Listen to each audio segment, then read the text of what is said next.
আজ দুপুরের মধ্যে ঢাকায় বজ্রবৃষ্টি হতে পারে বলে জানিয়েছে আবহাওয়া অধিদপ্তর।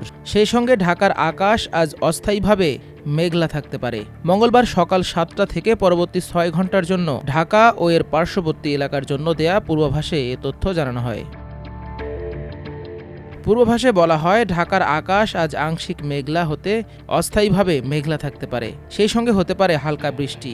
এছাড়া দিনের তাপমাত্রা সাধারণত অপরিবর্তিত থাকতে পারে। এ সময় দক্ষিণ বা দক্ষিণ পূর্ব দিক থেকে ঘন্টায় ১০ থেকে ১৫ কিলোমিটার বেগে বাতাস প্রবাহিত হতে পারে। এদিকে সবশেষ সারা দেশের জন্য দেয়া পূর্বাভাসে বলা হয়েছে, আজ রাজশাহী, রংপুর, ঢাকা, ময়মনসিংহ ও সিলেট বিভাগের আংশিক জায়গায় এবং খুলনা, বরিশাল ও চট্টগ্রাম বিভাগের অনেক জায়গায় অস্থায়ীভাবে দমকা হাওয়াসহ হালকা থেকে মাঝারি ধরনের বৃষ্টি বা বজ্রবৃষ্টি হতে পারে। সেই সঙ্গে সারা দেশের কোথাও কোথাও মাঝারি থেকে ভারী বর্ষণ হতে পারে। এছাড়া সারা দেশের দিনের এবং রাতের তাপমাত্রা প্রায় অপরিবর্তিত থাকতে পারে।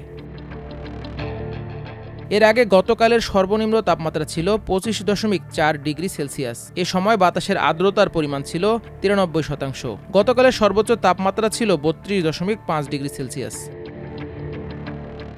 রোববার সন্ধ্যা ৬টা থেকে পরবর্তী ১২০ ঘন্টার জন্য ঢাকা সহ দেশের বিভিন্ন অঞ্চলের জন্য দেয়া ৫ দিনের পূর্বাভাসে বলা হয়, পশ্চিম মধ্য বঙ্গোপসাগর ও তৎসংলগ্ন উত্তর পশ্চিম বঙ্গোপসাগর এলাকায় অবস্থানরত লঘুচাপটি পশ্চিম উত্তর পশ্চিম দিকে সরে গিয়ে বর্তমানে ভারতের তেলেঙ্গানা ও তৎসংলগ্ন এলাকায় অবস্থান করছে।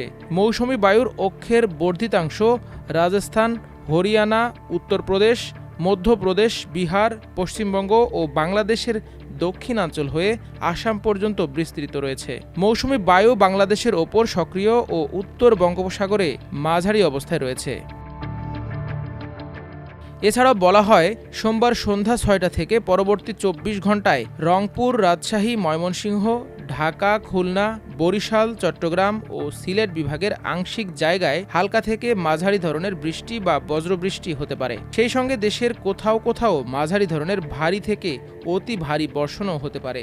এদিন সারা দেশে দিনের তাপমাত্রা প্রায় অপরিবর্তিত থাকতে পারে ও রাতের তাপমাত্রা সামান্য কমতে পারে।